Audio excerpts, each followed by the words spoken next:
Friends, ఇది మా అమ్మ వాళ్ళ ఇంట్లో ఉన్న దేవుడి రూము. ఎలా ఉంది ఏంటి అనేది చూపిస్తాను రండి. ఇదిగోండి, ఫస్ట్ డోరు మీద ఓం స్వస్తిక్ అనేది ఉంటుంది. అయితే మేము ఈ రూముని చేయించుకున్నాము.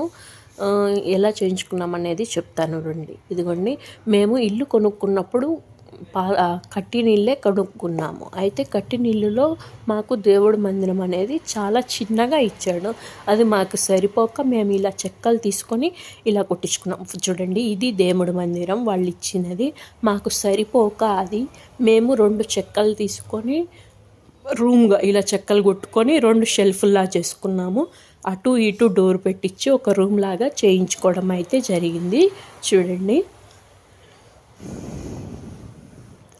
రూమ్ లాగా దేవుడి రూమ్కి అనేది ప్రత్యేకమైన రూమ్ ఉండాలి అనే ఉద్దేశంతో మేము ఇలా చేయించుకున్నాము.